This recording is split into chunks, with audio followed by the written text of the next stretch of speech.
And welcome to Nightmare Nation, a paranormal-themed podcast where we talk about haunted places around the world. And scary things. And ghosts. And demons. And witches. And seances. And the devil. And sometimes serial killers. Yes. Basically, if it's terrible and scary, we want to talk about it. We just do it all. You know what, like, never ceases to surprise me is just truly how many different haunted places there are. There are. Even in, like, just the United States. Yes. Like, I've been talking with my mom and stuff, and she's like, are you guys ever going to run out of places? No. Like, have you started running out? I was like, never. Nope. Literally every place around the world is freaking haunted. Now, so the level of detail available on each place kind of varies, right? So you won't necessarily find a super rich, in-depth accounts of the haunted things that have happened there, but in terms of sheer quantity of places, we're not going to run out of content anytime soon. No. And it's sweet. Besides, we can always, like, default to talking about cults or aliens or UFOs or other things of that nature. It's perfect. It's the best. It's our favorite.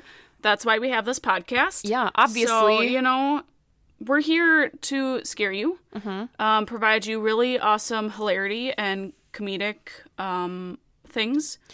Commentary on other horror movies and things that we're watching because everyone loves a good recommendation. Yes. And hopefully if you guys are listening to this podcast, you're also interested in things like horror movies or horror TV shows. I would hope so. Speaking of which, I was telling Anna this earlier, but you guys, Shudder is a standalone horror subscription, like, streaming channel, and we gave it a try, and I've been very pleased with the quality of, like, the Shudder original movies, but also I started watching a Shudder original show called Channel Zero, which is a horror anthology series. Oh. Which, for anyone who's watched American Horror Story, it's the same concept where you have different plots and characters each season, and I think Haunting of Hill House is going to be the same. I think the second season will be a different family.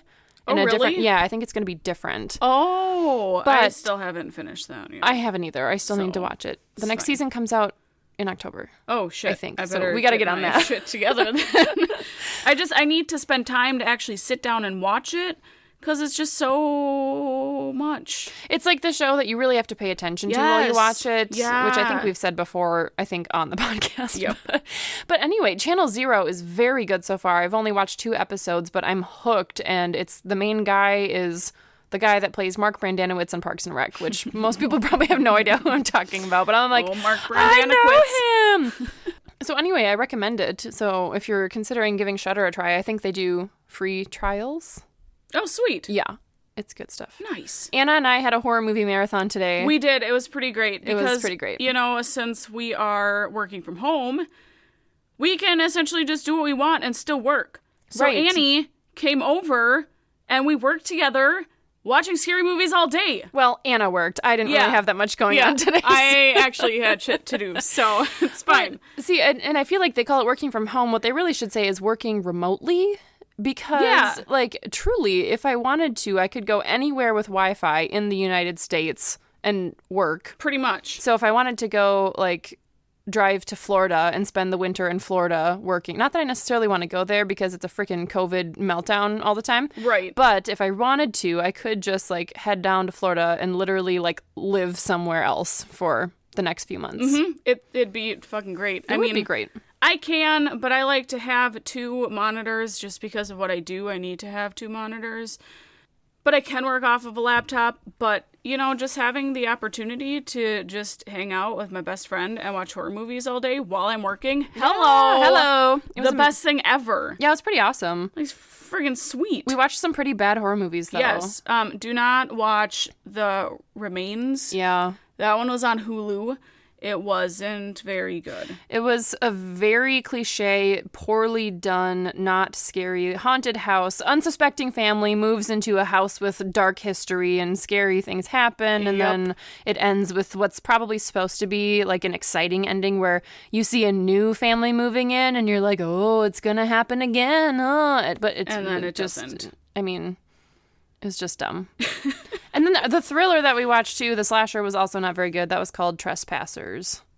Yeah, The Trespassers wasn't terrible, but I feel like it just kind of escalated really quickly, and then people just started dying, and I really didn't know what was going on. I felt the opposite, actually. I felt like, really? because the people didn't really, like, the actual trespassers who came to kill them didn't show up until, like, an hour into the movie. Yeah, that's true. So the first part was this, like, weird, tense moment with the lady who came to use the phone at the door, and they're like, is she good? Is she not? Oh, no. Is she? And then, of course, she ends up getting accidentally killed by someone, and then they spend, like, 20 minutes deciding what to do with the body, and they have this, like, massive internal friendship group meltdown where this girl cheated on the guy and blah, blah, and they talk about that for like a half hour, and then finally the trespassers actually show up to kill them, and it was just kind of... It was just a hot mess. Well, and the characters made no sense. Like, this lunatic guy who's, like, unstable and holding a gun, pointing it at his girlfriend, that's the moment she decides to tell him that she cheated on him.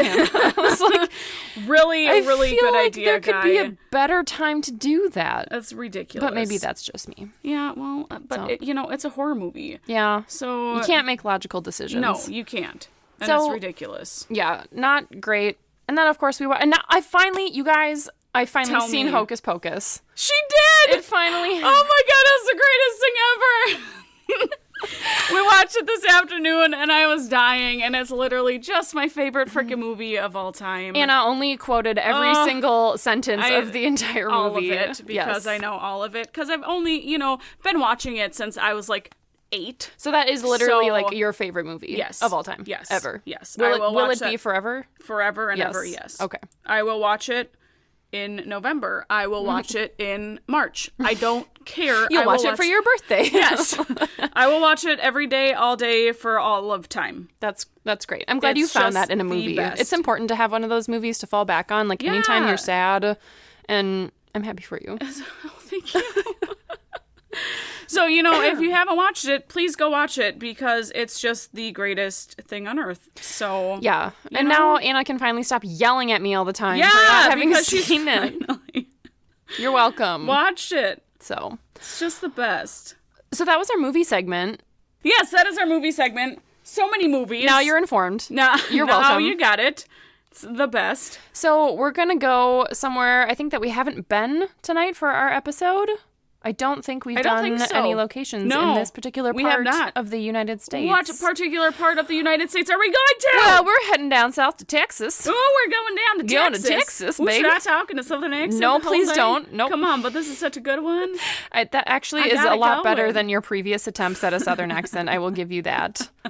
I just feel like Texas in my head is just a giant barren wasteland with lots of like barbecue and baked beans. Barbecue and baked beans. Like, I know there's probably Yes. other things going on in Texas, but and like steaks on the grill. Yeah. That's what I picture when I think Delicious. Texas. So I mean, don't know. I would love to go down to Texas. I think too. it would I've be never the been. coolest thing. It's such a giant state. So many fun things. I can go get a cowboy hat, a top hat. I know how much you want to be a cowboy. I do really want to be a cowboy. We can go to a ranch. Yeah. Even though we can't because Ben's allergic to horses. He is? He is. That is such a He random gets allergy. Very allergic to horses. What, of all things? He gets hives. Really? Yeah. That is so bizarre of all the things to be allergic to. Yep. Well, he's, it's him though. okay. So it's I'm fine. allergic to rats. What? The face she Seriously? just made. Yes, I'm allergic to rats. How the fuck did you find this That out? is always everyone's first question when I say this. Just like, why is your So- ceiling sparkly? Right. Fucking that one too. Ooh, I brought it up, bitches. Yeah, you did. That's a story for Fucking- another day, friends. We'll come back to that. We'll just leave you wondering in the meantime. Perfect. I found out I was allergic to rats because my elementary school 4th grade classroom was doing a science experiment where we had 2 rats and we fed one of them sugar water and we fed one of them milk and we tracked their growth and bone Oh, stuff. that's and so like, cool. Yeah, and so that was like our fun little version of a science experiment. And whenever I held them, my eyes would get super runny. I would have a like running nose and my face would get all itchy. And I remember being really upset because everyone in the class like thought it was funny then to come over and like shove the rat in my face. What ass wipes? Because I was having an allergic reaction to them. Dick I know, holes? they're a bunch of dicks. But God. so that's how I figured out I was allergic to rats. Oh, that's so upsetting. Why are people such assholes? I don't know. Yeah, it's, one of my fun facts about myself. I know you really enjoy having rats as pets, so, this really hinders your ability to have them. In a perfect world, I would have 35 pet rats in my house. And I know. They would just be everywhere. And yeah, I would because then your snuggle cats could play with them. and hopefully not eat them. Yeah, but that comes with the territory. But it's not the world I live in, and it's just something I have to work through, and some days are better than others. Okay. You'll be okay. It's a struggle, though. You'll get through it, I promise. I have faith that I will overcome this challenge of not being able to have 35 pet rats. Perfect. I'm glad you can overcome that. I'm a strong person. Okay. You got this. All right, friends, back to our haunted house. Hey, I'm Anna. Oh, hey, I'm Annie. I'm the one Annie's the one that's allergic to rats. That's me. Yes, so back to horse allergies, back to ranches, which brings us back to Texas. Okay. It all makes sense. It all makes sense. Guys, circle. keep up. Okay. Yeah. Okay. Keep up, please. Okay, so we're going to Austin, Texas, which is cool. It's one of my coworkers that used to be on my team for a hot second moved to Austin, and it's this like up and coming city in Texas where a lot of jobs are starting to spring up and companies are getting started there, and it's become a very cool city, I guess, and I would really like to go visit. Yeah, that'd be really cool. So the location we're going to in Austin, Texas is the Driskill Hotel. Driskill! Which is a really strange name, yes, but it's named after the guy who built it. So the Driskill Hotel is a Romanesque style building which was completed in 1886 and is the oldest operating hotel in Austin, Texas, as well as one of the best-known hotels in the state. Oh, that's cool. It's beautiful. It's super pretty. Oh my gosh, that building is gorgeous. So the Romanesque style, like part of that refers to the like giant pillars, like the columns that you would picture seeing in like an old Roman temple. They have that like on the outside of the building. Yeah, like was it the Whaley House? Yeah. Was the, I don't remember the Greek revival. Yeah, Greek revival. I got you. That's right. Right. Uh-huh. So the hotel was conceived and built by Colonel Jesse Driskill, who spent his fortune constructing what he wanted to be, quote, the finest hotel south of St. Louis. Of course, everyone's the finest place to go to. Of course, it's so fancy. It's a bit fancy. It's a fancy lift our pinkies up when we drink our drinks. Sipping whiskey with the tea. With the tea. Tea and the pinkies raised. And, I don't know how good that would be. Monocles and fans. I'm picturing ladies with fans. Feeding me grapes from the vine. Yes, exactly. Oh, that was kind of Greek there. We kind of went Roman and Greek. Kind of everywhere. Yeah. When do we not go everywhere? We're just all over the fucking place. It Who can keep up with this shit? Nobody can. Okay, so Colonel Jesse was a successful cattle baron and had moved to Texas from Missouri in 1849. So he had lots of money from supplying beef to the Confederate Army throughout the Civil War. Oh. And decided to diversify his wealth by constructing a hotel in Austin. So yeah, why not go from selling beef to building a hotel? Why not? It'd be kind of fun to own a hotel, I think. Right? Maybe. I don't know. I feel like it'd be a lot of work. You have to deal with a lot of stupid people. Yeah, but that's what your staff is for. You just build it and own it and then hire other people to deal with everything else. So yeah, he basically like sold protein to the Confederate Army, made a bunch of money, and decided to build a hotel. Perfect. So in 1884, Driskill purchased land at the corner of 6th and Brazos for $7,500 and announced his plans for the hotel. So the Driskill is composed of two interconnected buildings, the original 4-story building that was completed in the 1800s, and then a 13-story add-on that was constructed in 1930. So the add-on is like huge. They called it an annex. I don't really know what that means, but it's essentially this like tall 13-story addition to the hotel that was tacked on to the original building. Holy crap. Yes, it's quite large. Just needed a little extra room in there? I guess so. More rooms. I guess so. So the original building was designed by local Austin architect Jasper N. Preston and was constructed with over 6 million pressed bricks and white limestone accents. Holy shit. It's a lot of bricks. How long did that take them to build? Fuck. I don't know. It didn't say. I forgot to say my sources are Wikipedia. Oh, good job, Wiki. Yay, Wiki. Good job. Yeah, it didn't say, but 6 million is a lot of bricks. Mm-hmm. So when you think like a ton of bricks, like literally a ton, it's probably several tons. Yes. Lots and lots of tons All of bricks. Of the bricks. Yes. Sounds terrible. The building contains 2 porticos. Which are structures consisting of a roof supported by columns. So when you think of like a little awning over the front of a building, there's like the little kind of... Triangle? The little... hut? The little like arch thing, and then it has like the columns that support it, and it's just kind of like a little awning, like entryway type thing. I know what you're talking about. Yeah. I don't know the proper word. It's a portico. Oh. Yeah, it's like a little thingy. Yeah. I know what you're talking about. Right. I gotcha. really failed at describing that. That's okay. But that's what a portico is. I gotcha. So, we're on the same page. Great. Thank you. Thanks for translating. You're welcome. Great. Anytime. Okay. So I'm your co-host. I know. We have such synergy. Synergy. Isn't that a great word? You're so fancy. Yes. Gosh. Our energies converge. They do. And sometimes Into it's the like best we're the energy. same person. We are practically. Yeah. It's yes. fine. Our energies are synergized. We're on the same vibration. Such a fun time. Oh, gosh. Okay. All right. Porticos, columns on the southern and eastern facades. So the facades contain 3 limestone busts of Driskill and his sons, J.W. Budd Driskill, which faces Brazos Street, A.W. Tobe Driskill, facing an alley. It's either Tobe or Toby or Tobey. I'm not sure. Tobey. Which faces an alley on the west side, and then Jesse Driskill himself facing 6th Street, whose bust is surrounded by decorative carvings, including longhorns, which is a type of cattle. You know what? You say bust, and I'm just picturing boobs. No. With big, long horns popping out. Oh, God. Cow boobs. Great. You'd be so dangerous with horns on your boobs. You look out. Oh my gosh, I'm gonna come swinging in. It's like vagina dentata. Teeth of the Vagina Friends. It's vagina dentata. Have you seen that movie? No. Oh my god, it's so funny. Oh, it's God. so funny. No, so for anyone who's not sure, busts are the little carvings, like statues of people that contain only the head and the upper chest, so they don't have like the arms or the torso or anything. They have like busts of presidents all over the place, where it's just the head and not boobs. Not boobs? Not cattle boobs. Dang it. Yes. I want some cattle boobs in my house. I know. Doesn't that sound fun?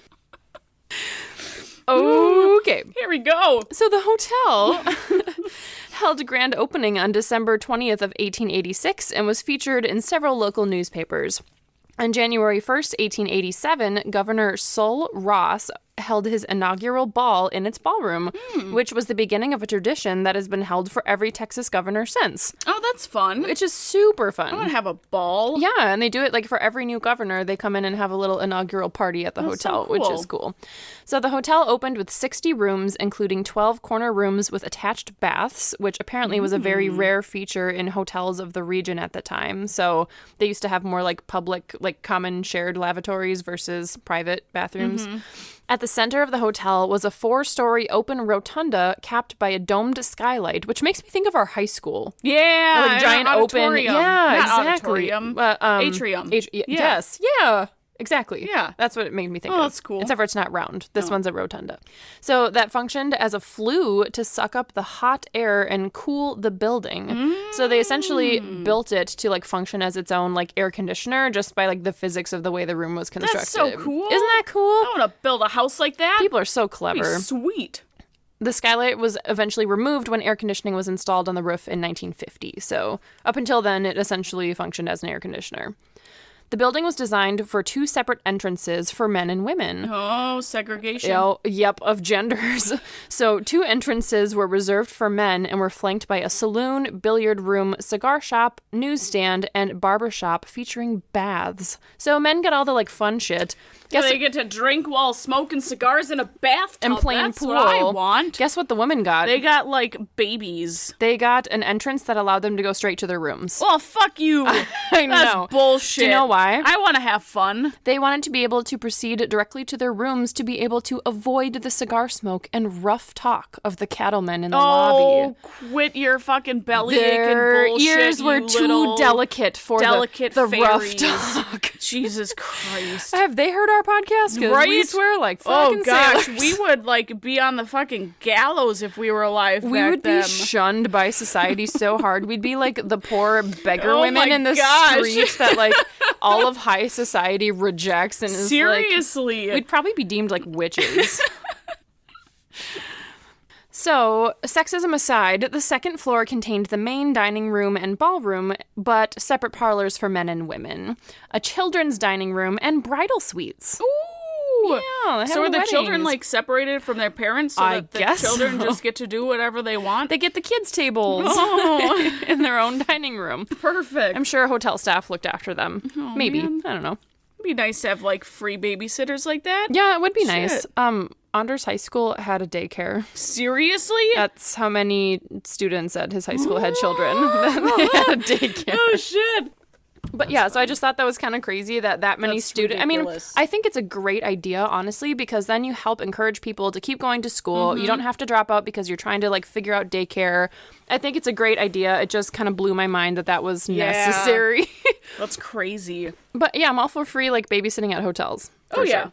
Other features of the hotel included an electric bell system, marble bureaus, steam heating, and gas lighting. Ooh. Unfortunately, in May 1887, less than a year after it opened, the Driskill Hotel was forced to close because Driskill himself could no longer afford to operate the hotel after a harsh winter and drought killed most of his cattle inventory. Oh. So he was essentially financing it with his other business ventures, and his cows died. But was he not making them pay for rooms? Like, wouldn't he get a revenue from the hotel too to keep it going? I would think so, but maybe he just wasn't very good at managing his money, and it had only been possibly. around for a year, so maybe people didn't really know about it yet. There's no like Google searching hotels in the area at that time, so I don't know. I mean, I feel like with a lot of these buildings that we cover, they have really good intentions for building these and have the money to start, and then something happens and they get poor, and then once it's done being built, they can't actually enjoy it. That's happened for the last couple that we've done. I Yeah. feel like for the other, obviously for like the penitentiaries and stuff, they closed down for other reasons, but the last Right. couple of places we've done, it's because the families have gone broke. Yep.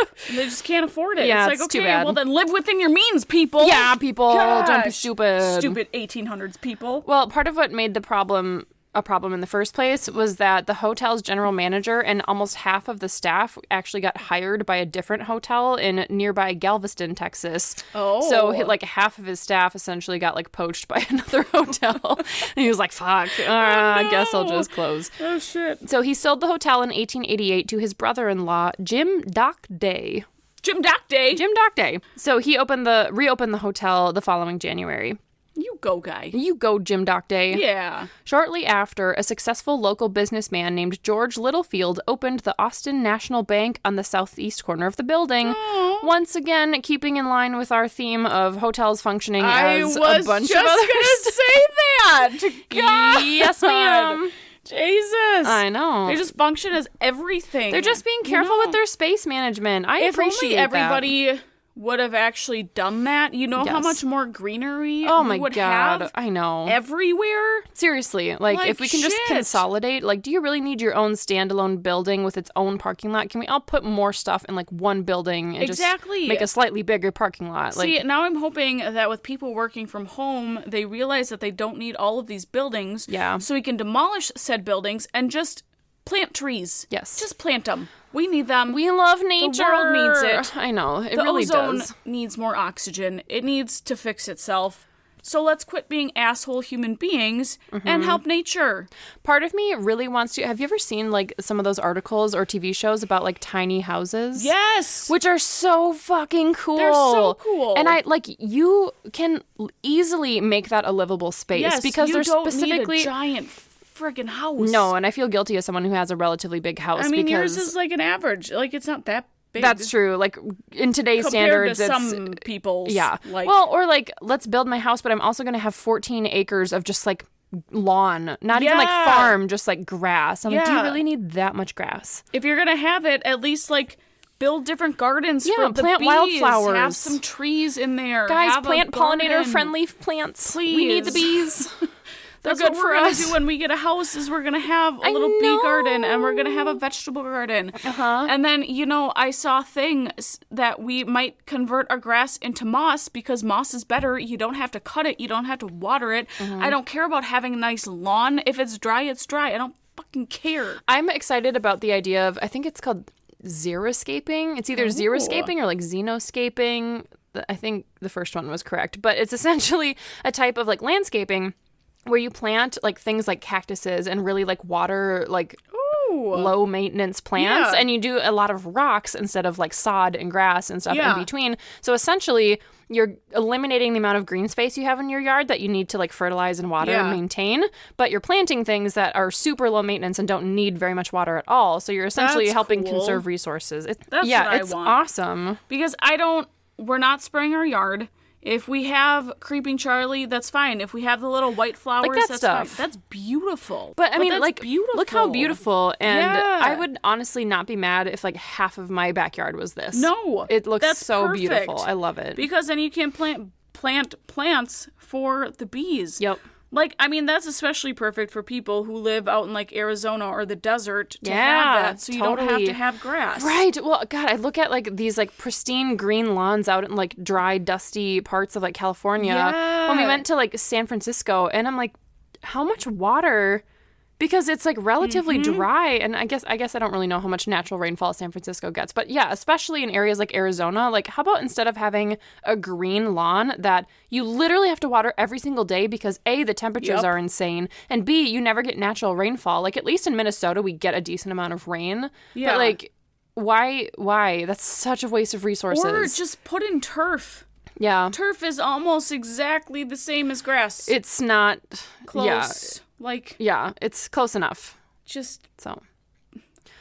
This was our environmental conservation I part could go of our on podcast. and on and on about this. It fires me up. Hopefully you guys agree with us so we don't have to lecture you again because I don't want to. Don't make me do it. But we will. Be smart. It's fine. Anyway. Please keep going. Okay, so they installed a bank at the hotel.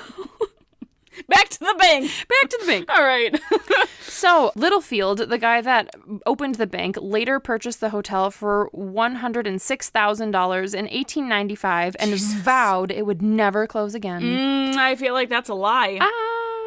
No, it hasn't closed. So, aside from like renovation efforts. Yeah. So, Littlefield invested over $60,000 in renovations, so that's more than half of what he paid for it. Including ceiling frescoes, electric lighting, steam heating, and 28 additional bathrooms, but still sold the hotel at a loss of $25,000 in 1903 to banking competitor E.L. Wilmot. Stupid Wilmot. Jesus. Under the new ownership, a barbershop and women's spa were added to the hotel, as well as the 13-story add-on, which was designed by an El Paso architecture firm and opened in 1930 with 180 additional rooms, including a bungalow penthouse that is only accessible from the roof. Oh, I want to go into a bungalow penthouse. That sounds like so much fun. I love bungalow style living gosh. arrangements. It's amazing. That's so fun. So in 1869, the Driskill closed its guest rooms in preparation for a renovation and a new tower containing a modern glass facade. Unfortunately, this never happened. So the bummer is they closed it down, so they didn't get a lot of revenue. And then I don't know why, but they never finished the renovation, and they essentially had to sell most of the furnishings in the hotel to keep it open. I don't really understand the full context of that. How does that work? I don't know. Okay. So it's basically on the edge of like closing down forever. However, the hotel was saved from the wrecking ball at almost the last minute when a nonprofit organization called the Driskill Hotel Corporation raised over $900,000 to save it. That's so exciting. You go, buddies. That's so fun. Yeah. Cool. So the hotel was then purchased by Braniff International Hotels Incorporated in 1972 when they began a $350,000 restoration of the grand lobby. Ooh. It was reopened to customers on January 15th, 1973 with a great amount of success, which is happy since it almost closed. And then an official grand reopening celebration was thrown on February 10th of 1973, where over 1,000 guests attended a gala event that included a parade of every Texas governor and their descendants since 1886. Oh my gosh. Yeah. Neat. In 1995, the Driskill was purchased by the Great American Life Insurance, who embarked on a $30 million renovation. So a lot of money has been dumped into this building. They wanted to essentially restore the hotel to its original appearance, which had been heavily modified over the years. So they closed for 4 years for the work and was reopened in a millennium celebration on December 31st, 1999. So then in 2013, the hotel was purchased again by Hyatt Hotels Corporation for $85 million, who put another $8 million into renovation of the hotel. So yeah, we start off at like $7,500 or something for the up land. To $8 million. It's appreciated quite a bit over the last 130 years. Jesus. Shit. And like so much money has been put into renovations. So I feel like it'd be cool to go see And try to compare what it looks like current day versus what it looked like back in like the early 1900s. That'd be cool. Yep. So just a fun fact, President Lyndon B. Johnson met his future wife, so they weren't married at the time. He met her there for their first date at the Driskill dining room in 1934. Oh, that's so cool. Isn't that cool? Oh, that's so cute. Oh, and you got married. You go, guy. So, well, I didn't really find anything that like indicated why the hotel should be haunted. It was all just like, oh, it was just a hotel, and then it passed owners 14 times, but no murders as far as I can tell. Oh, that's where you're wrong. Oh, tell me about it. And this place is haunted. Haunted as shit.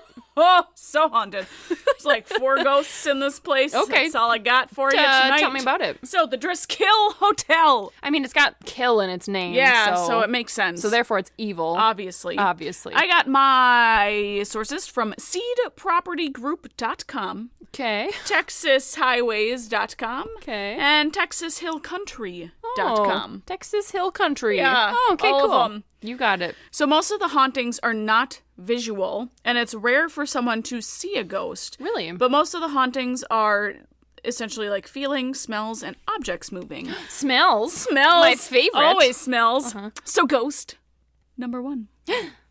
In 1887, 1 year after the hotel opened, the 4-year-old daughter of a U.S. senator fell to her death when she tripped and tumbled down the grand staircase in the lobby while chasing the ball. No! Little baby died. 4. Yeah. Oh, baby girl. I know. The poor thing. So visitors have reported the sounds of a little girl giggling and bouncing balls just bouncing down the hall. Sure. As one expects when of course. Small children die. Yeah. Yep. And then there's a painting on the 4th floor, I believe.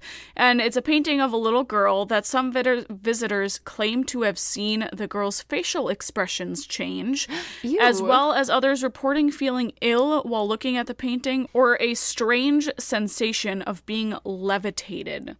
Like, feeling like they're being levitated. When they look at it, they're like, something's trying to pick me up. Yeah, or like feeling like almost like out of body or like weightless almost. Weird. I feel like that'd be super strange. Yeah. There's also another painting, I think it's at the very top of the grand staircase that I read about. And it's of, I want to say, the guy who built the hotel. Jesse Driskill. Yeah, and that people just get really uncomfortable with like looking at it or walking by it. But I feel like with old-time paintings and things like that, you just get an automatic sense of just uncomfortableness. Yeah, I mean, I feel like eyes are watching. Yeah, because the eyes, it definitely, like, if you look at the eyes, they will follow you. That's just like how your brain interprets the painting. Yep. But what is curious is the girl's facial expression changing. Yeah. So that's unusual to have it not just be the eyes following you, but literally like, my face is different now. I'm curious to like figure out exactly what it changed from, because that's very fascinating. Yeah, it's different. Ooh, creepy. So we have ghosts 2 and 3, and they are known as the suicide brides. And these ones, I was getting some conflicting stories about who is who and who did what and everything. So there are 2 different ghosts that haunt the hotel. So the first bride story goes that a young groom canceled his wedding that was scheduled to take place in the hotel the night before the ceremony. And because the bride was distraught and didn't like anything, or didn't like what was happening, she ended up going on a shopping spree and racked up $40,000 in credit card bills. Oh, Jesus Christ. And for then, like wedding stuff? Just because she wanted to just go out and buy and just have her own little shopping spree. Oh, she was having like a little breakdown before the wedding and was like, oh yeah, I'm going to go spend a lot of money. Okay. Yep. So then after her shopping spree, which didn't stop the heartache and despair, she went back to her room where she hanged or shot herself. Oh, there were different conflicting stories of her either shooting herself and using a pillow to muffle the sound, or that she hanged herself. I mean, they're so similar. I know. I mean, super. I could totally see where you'd get them confused. It's ridiculous. Okay. So guests have reported seeing sightings of the bride who can be seen wearing her wedding dress while wandering the 4th floor of the hotel. Okay, so she was, like, unhappy about the fact that she was about to get married. No. No? Her soon-to-be husband called off the wedding. Oh, I'm so sorry. I totally misinterpreted that entire story. Yeah. Okay, yep. And so she was distraught and upset. And went so shopping. Yes, Okay. and she went shopping. Retail therapy. Exactly. Got it. Okay. Yep. Okay.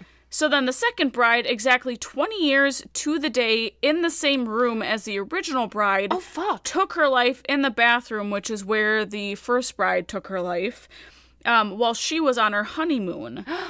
So then this obviously gathered the attention of the hotel's room and has become notorious for its bad karma. Oh, shit. Yeah. Same room to the Same day? room to the day 20 years later. In the bathroom. In the bathroom. Holy fuck. Yeah. That is very strange. That's why I'm thinking that the first girl shot herself instead of hanged herself. Yeah. Because I don't think that you can... I don't think that there would be a spot to do that. To hang yourself in the bathroom? Unless you, like, Or, hung like, from even- a shower curtain? That wouldn't hold you. No. And it wouldn't be tall enough. Maybe there was a light fixture or something? Maybe, but you'd think that it would fall out.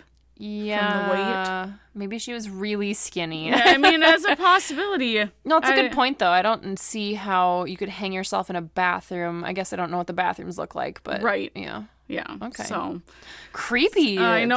That's a crazy coincidence. Yeah. If it's true. So then other people in that room have experienced seeing apparitions, unexplained leaks, sensations, distant voices, and unexplained noises all felt in this room. Mm-hmm. And which is different because they said that this was on the 4th floor, but the room was supposedly 525, which you would expect it to be on the 5th floor. Or 6th floor even, because sometimes the lobby doesn't count as the first floor. Yeah. Yeah. So there were just a lot of conflicting reports on, like, who did what and where and what happened, so... Could have been one of those sort of, like, urban legend situations where the original story got kind of passed down by word of mouth and kind of got blown out of proportion, maybe. But, yeah, I don't know. probably. Creepy. Yeah.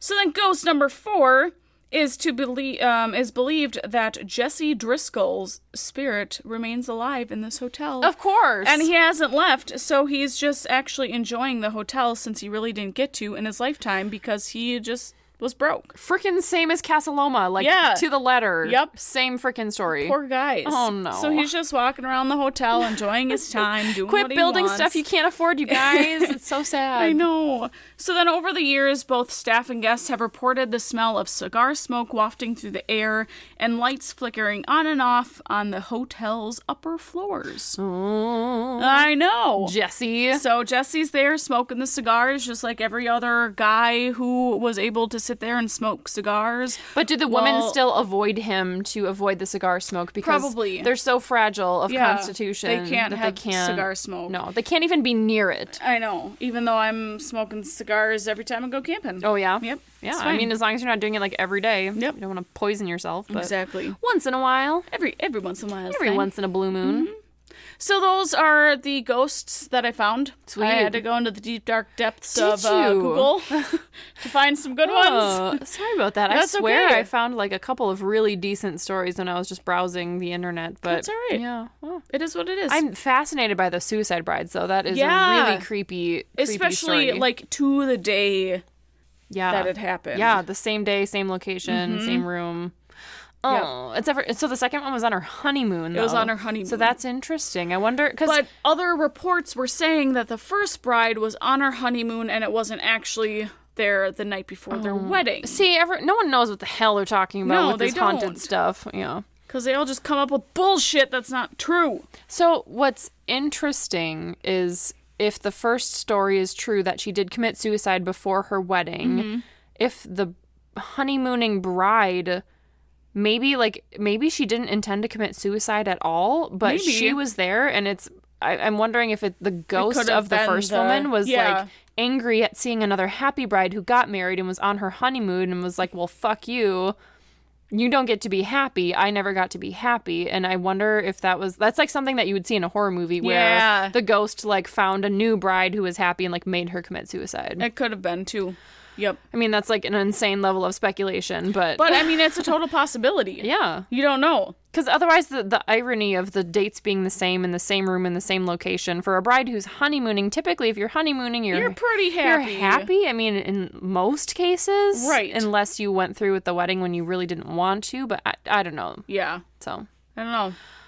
So, moving on to our next segment. You guys, your favorite segment. Craft Cocktail Cult. Craft Cocktail Cult. Hey, you got it right. I did it because you said it before me. You needed something to reference. I did. Yeah. You guys, we had a request on the Instagram for us to make a gin drink. Gin. So we made a gin drink, and it's delicious. It's so great. I had one. This is actually like only the third or fourth time I've had one. The first time I ever had one was last summer. Oh, damn. Yeah. I'm like new to this drink, but it's one of my favorite things in the whole so world. good. It's so yummy. So it is a French 75. Yep. So refreshing. So good. It's very similar to the gimlet that we made, just a tinge different. With lemon. Yeah, so it is in your shaker glass. You put a half ounce of fresh squeezed lemon juice, half ounce of simple syrup, and then 1 ounce of gin, any gin of your choice. We used the Hendrick's Midsummer Solstice, which is like a herbal...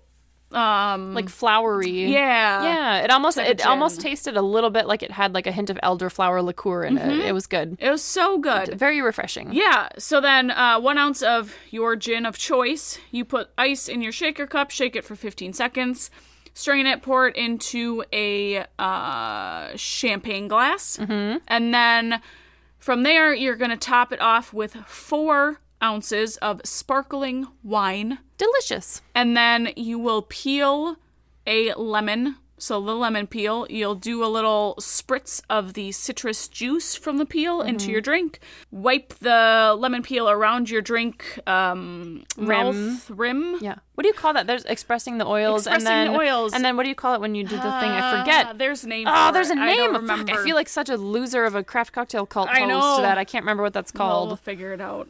But you're expressing the oils into the drink. And then rubbing it around the rim so you get some of those oils. And then you Delicious. put your peel into the drink. Make it look real fancy. And then you drink it. And then it's gone and it's delicious. Yep. And then you get slightly buzzed. Yeah, that's where we are right now. Yeah. It's the best. It's so good. It's very refreshing. It's delicious. I'm thinking now that, at least for us in Minnesota, the weather's starting to get a little bit cooler. We're moving into fall times where there's a lot of apples and pumpkin spice and shit like that. So we were probably going to start doing some of the warmer spiced beverages and apple brandy stuff like that. Yes, I'm so excited. good. So delicious. Maybe we'll make a butterbeer for you because we made that last year. It was so good. Oh, it was the best. Guys, It's a pain in the ass, but it's so fucking delicious. not as much as that Game of Thrones themed drink. Yeah, that one's a little That will be the holy grail of craft cocktail cult madness. Yes. Of when you want to get real fancy, we'll show you real fancy. Guys, tell us if you want us to make this because it literally involves freezing a sphere of ice that you put your beverage in and then you suspend it over a flame and you literally like crack your ice sphere with the flame and then it spills the rest of your drink to mix with the other part of your drink that's in the glass. It's like a freaking 8-hour preparation period. But it's totally worth it. But it's themed from Game of Thrones, Song of Ice and Fire. If you want us to make this, let us know. Yeah. Maybe if we get enough people requesting this, we'll make it. Because it would be so much fun, and it could just be like a day thing that we attempt just to like do an this. entire Saturday. Yeah. And In how hopes that we satisfying. know how to figure it out. Yeah. So tell us if you want us to make this Heck drink. yeah. Also, Sweet. tell us if you have any recommendations of places you'd like to hear us talk about. Tell us if you have any scary stories of paranormal things that may have happened to you. Because we want to hear about it. We want to hear your stories. We want to know your personal experiences of fun things that you have endured and encountered. Things you have survived. Yeah, you never know. Send them into nightmarenation19@gmail.com. Heck yeah, check us out on all of the social media platforms. We have Facebook, Nightmare_Nation19, Instagram, Nightmare.Nation19, and we are on the YouTube. And Yeah, you we can are. check out all of our We got a channel. channel there. Subscribe, hit the like button. Yeah. Give us some comments. Tell us what you think. We love it. Yep. So You know what else we love? We love when you don't use Ouija boards. Yeah, don't do that. Please don't do that. Don't be stupid. Please don't have a seance. Don't have seances. Watch lots of scary movies. Don't do it summon the yourself. No, don't summon the devil. Yeah, no. Unless he's hot like the devil from Lucifer. Yeah, then it's fine. Then you can summon him and do as you like. Yes. But the real devil, no. Don't do that. Don't do it. Yeah. Okay, friends. Until next time. Okay, bye. Bye.